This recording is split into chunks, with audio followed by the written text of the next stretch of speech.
Let me now quote our next speaker. I am not fighting against a functioning system, and I am not trying to change the system. I am building an entirely new one. Leading instead of following is not easy, and I have given up everything for my values. Those are the words of our second speaker in this segment, Kamila Boudová. Kamila is a fashion revolutionary who promotes so-called slow fashion, has founded the SLOU Days festival in Prague, and has also written 3 books already. She has worked in the fashion industry in Germany, Great Britain, and France. She actually lives in Paris. Kamila, I hope you will not tell us that in order to be sustainable, we need to, walk around the world naked or in the same clothes forever. Nah, for sure not.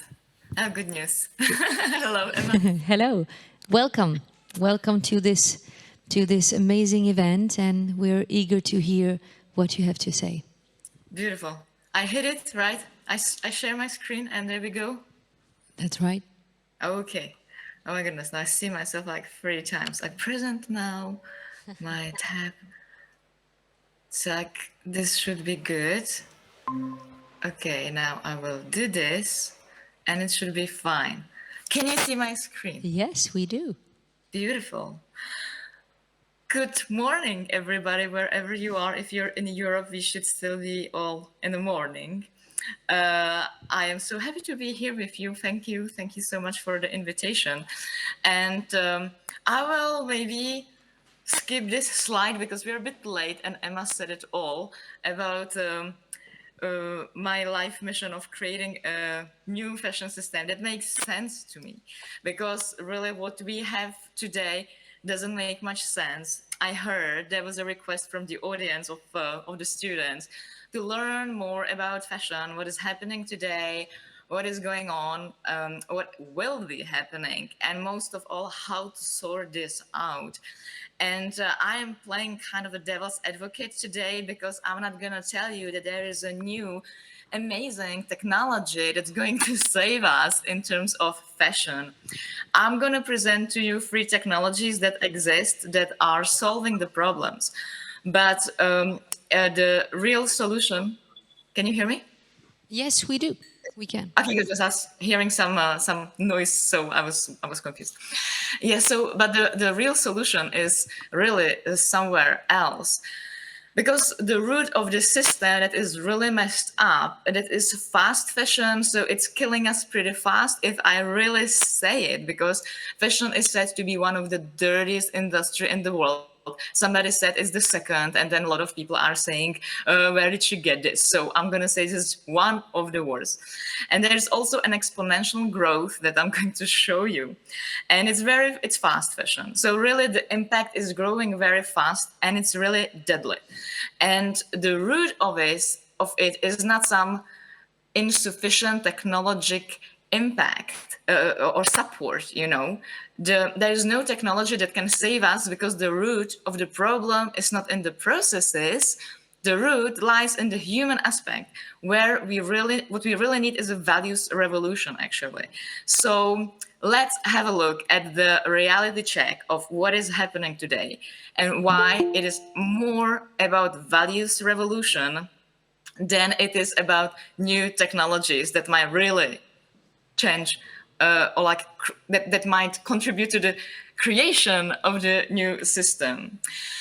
Today, we are functioning in the linear system. And if you look at the fashion, it's like you can see this very clearly. It's beautiful. Like on one side, we take materials from the nature. We take cotton, we take oil, because it's like plastic. Majority of our clothes are made of plastic. So if you are throwing out your clothes, it's still a plastic waste in 61% today. So we take those materials from the nature, we make them in a product, and we sell them. This is missing, but it's very important, selling them. And then there is the consumer phase, and then we get rid of them. It gets into the waste. In this linear system, there is another very important part. By the way, if you want to learn more about this, you are students, maybe you've already seen it. There is a beautiful video on YouTube that is called The Story of Stuff. So you can YouTube this after the presentation. And it's beautifully explained how we function in the system and what is pushing the system to grow.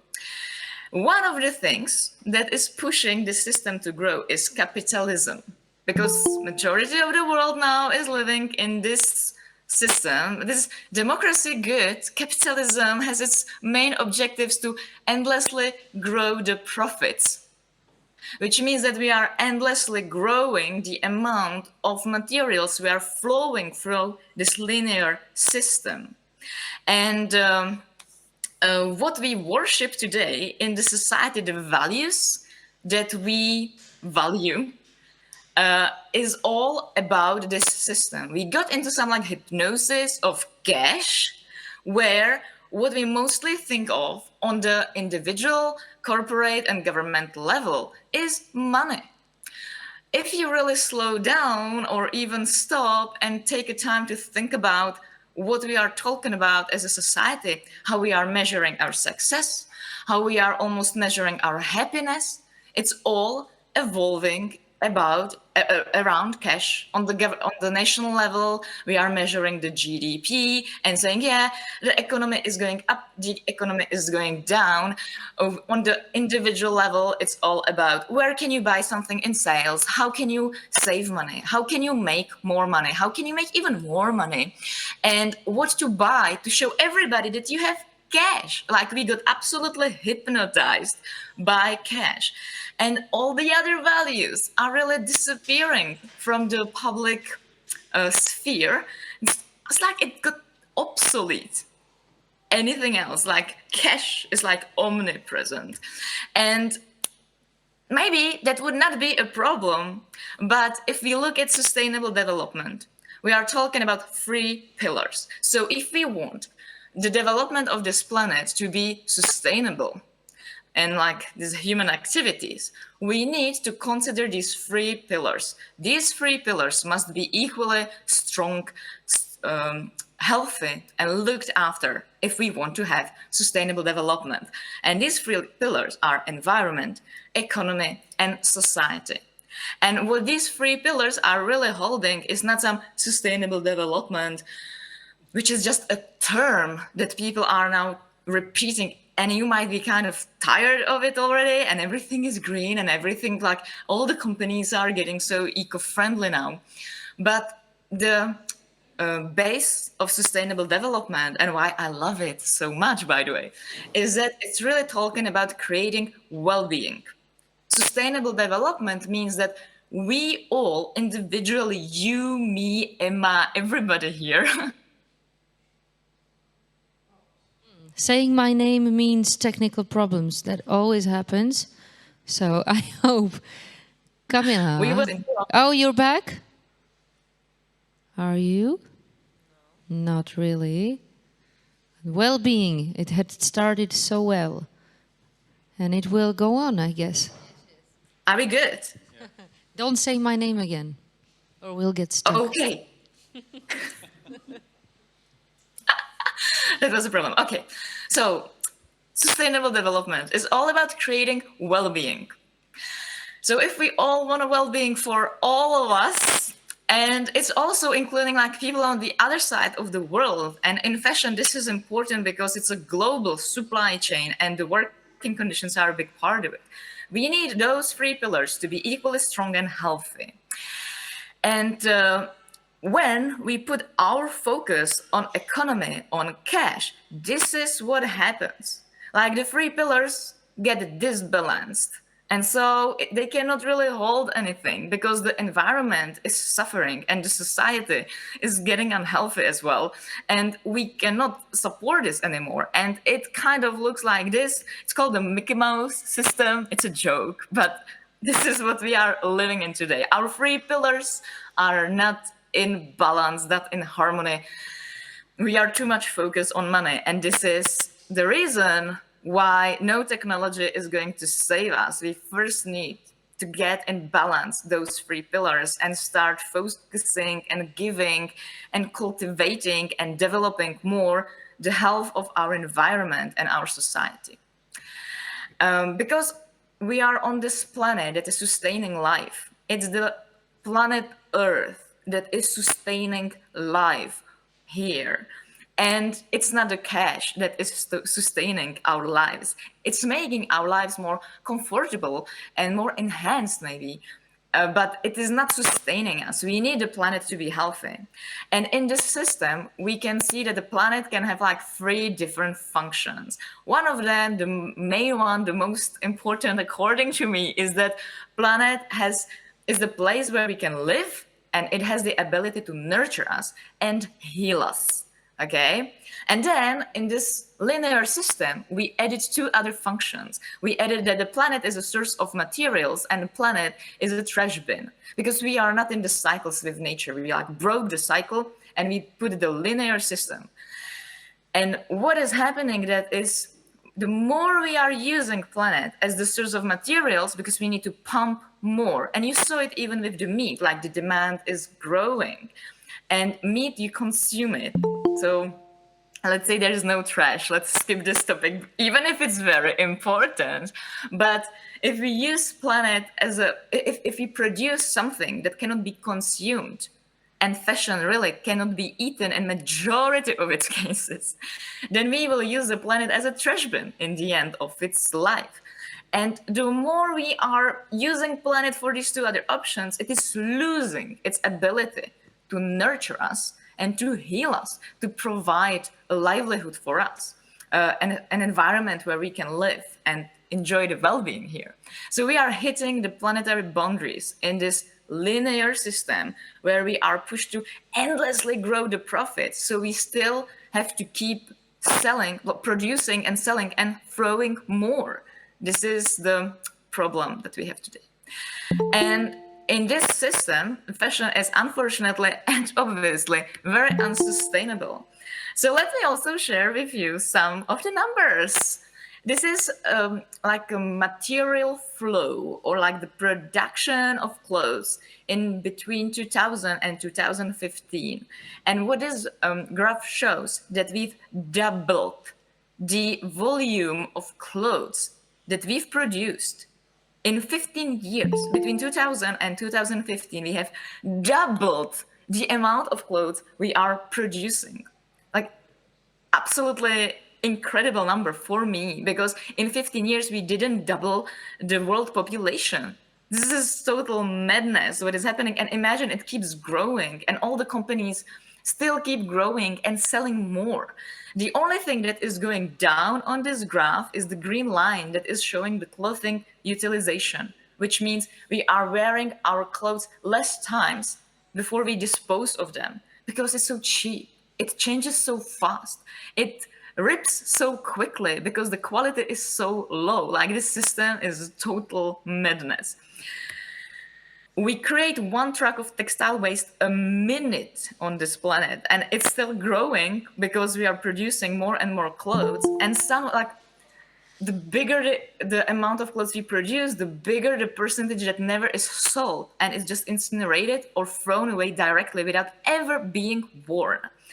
And the other reality is that we only recycle 1% of textiles today. So imagine that it's exponential number of textile waste we are producing in this system. The other problem we have is that we don't know the real origin of our clothes. One more time. Today, these companies that produce majority of the clothes, they have huge processes. How come they can check everything, and yet we are still hearing about modern slavery, about factory fires, people dying every day, child labor? How is this possible that they don't look into how it's done to do it well? Because they have to grow the profits. This is the main objective. The society is put on a side. The environment is put on the side. We're only checking the numbers. And this is causing a lot of problems. What you can also have a look at, to give you some resources here, is this documentary that's called The True Cost. I think it's one of the most amazing movies I've ever seen in my life. It's very well done in terms of music and production. So don't worry, it's not any lousy documentary. It's really awesome. So if you want to learn more about what is happening behind the scenes of the fashion industry, have a look at this one. And You can also join a global movement called the Fashion Revolution. I wish I can all ask you if you've heard about it. But this movement started in 2013 when the biggest the biggest like tragedy in fashion or apparel industry happened. You were maybe too young this 8 years ago. But there was an 8-story building in Bangladesh that was actually supposed to be offices. But because, you know, rules on the other side of the world are a bit more loose and nobody's really checking the safety and stuff because it's cheaper this way, they put in an apparel factory. So instead of offices, they put in a whole, like the sewing machines, all this technology, machines that are really heavy. And it was supposed to be just 5-story building, but they illegally added 3 more floors. So at some point there were cracks in the pillars of this building. And on the ground floor, there was a bank. No employee of the bank died that day because the cracks in the pillars were visible the day before. But fashion doesn't wait. Fast fashion doesn't wait. So there were like over, I don't know how many employees of this apparel factory were there that day, but there were 1,000 that died because the building collapsed, and over 1,200 people died, and another 2,000 people were injured for life. So this was the biggest catastrophe that we've seen as a fashion professional. So it touched me, and it touched a lot of other people working in the industry.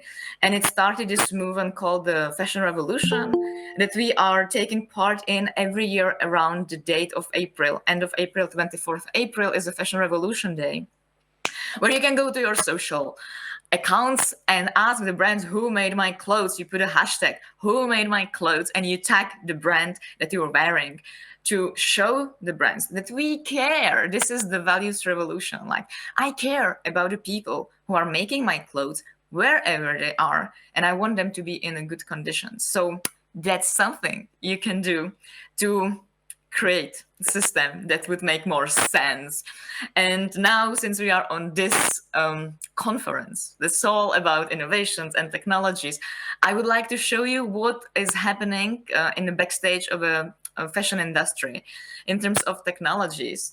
The first one that is all about the sourcing and transparency of the fashion of the supply chain is blockchain.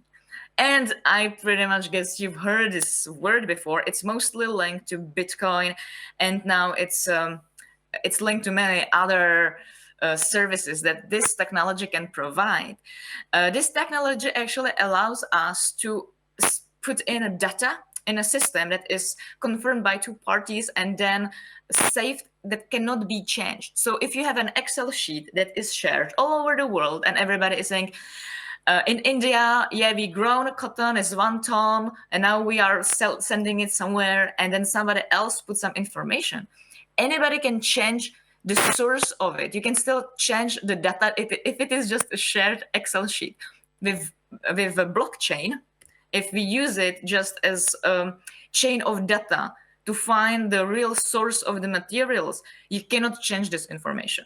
So this is now being developed to know where our cotton is from, where our clothes are made in. One more time, there is still the human aspect that is playing its role in it, because today we have all the different other ways to check where the fashion is coming from. This will give it a bit more of a clarity. But as long as we want cheap clothes and we want them fast, we will still create a system in which people are not respected, are lying. Still, fashion is a physical aspect. It's not a number on a computer. So like lying in blockchain is still possible. It's maybe more difficult, but it's not taking the human aspect out of the game. But blockchain exists, and I hope it's going to somehow help this industry to improve and be more respectful to people and environment. The other technology that is being used now and is spreading much more is 3D designing. This is used to design and prototype the clothes, because in the old way, I'll show you a picture of a workshop. This is really from my work where when I worked in London. We had this workshop in our offices actually, and we would be making the clothes for approvals by the buyers. So imagine you are a buyer at a brand, name anything you know from a high street, and you want an orange dress for your next collection. The designer will make a sketch and you will send it to a manufacturer, which is the company that I was working for. So we received a sketch and we had to make a sample, so the buyer can see what is the color, how is the fabric moving. And so we would order a piece of cloth from Turkey. This, like, it would be like a lot of parcels traveling around the Europe. From Turkey, the parcel coming to London, we would make a prototype, send it to the center of London, and this is still very, very short. Then it can go like, you send the sketch to China, they make the prototype, send it back to Paris for approvals. So that would be like a lot of, and this will be the first prototype, and there are 3 rounds of prototypes before the order is confirmed and gets into the production. It's a lot of parcels that are going around the world, a lot of material that is in the end wasted because these samples are not perfect, then often like drawn on or cut and whatsoever, so unwearable in the end. And so the technology that we have today is this 3D designing, that in the end the prototype will look so realistic in the 3D that the buyers would be approving the clothes based on the 3D avatar, the 3D image, instead of this endless journey of the parcels all around the world, here and there. So we would avoid a lot of CO2 footprint and a lot of textile waste again in this process. Yet it's marginal in the whole scale, but it's still something. It's good. It's saving the resources. And the third one, which is this is my favorite actually. I think this is the most meaningful technologies that are now coming up, are the technologies to recycle textiles. Because my ideal is a circular fashion system. So we really close the loop, we don't produce any waste, and we endlessly recycle the materials. And before we even get to recycling them, we are sharing them, selling them secondhand. And all this is really coming up now. So even blockchain now is used for secondhand clothes, by the way. And recycling technologies is so important because you really cannot wear a garment, like you cannot wear some kinds of like white t-shirt. At some point, it will not be wearable anymore. You cannot sell it secondhand anymore. You just need to recycle it. So recycling technologies are my favorite technologies that are being developed now. What is happening is that fashion is often has a lot of composites. It's a blend of materials, as you can see on this label. This kind of materials is unrecyclable today. Just don't have technology to recycle it at all. We can recycle 100% polyester. We can recycle 100% cotton. Even this is very limited. You still need to add more virgin fibers, new cotton, if you're recycling cotton. So there are a few companies now that came with technologies to recycle blend of two different fibers. If you have a cotton and polyester, we can recycle it today. I am very excited about this. So yeah, there are new things coming up. We need to increase the capacity. It's like recycling production capacity, because we have so much textile waste. And we also need, as customers, learn how to separate the textile waste. It has to be like, the new norm is like you put plastic in one bag and you put glass in another one, and another one is paper, and one more is textile. Like, we need to learn that this is the resource that can be recycled, that these technologies are coming, and we have to keep the textile in the loop. So this for me is the most meaningful. This one might very much contribute to creating a new meaningful fashion system and save us here, but it's still all about what we do about it. So now, Kamila, yes, I yes, don't know I'm if you can hear me. And Yes, I'm sorry for interrupting you. It's just we know how many slides you've got left, and we also know how much time we've got left. So if you can just speed it up, because we're also I do. having an interview together, so we'll get back to everything Lovely. together once more later on. So sorry Yes. for interrupting, but No worries. Lovely.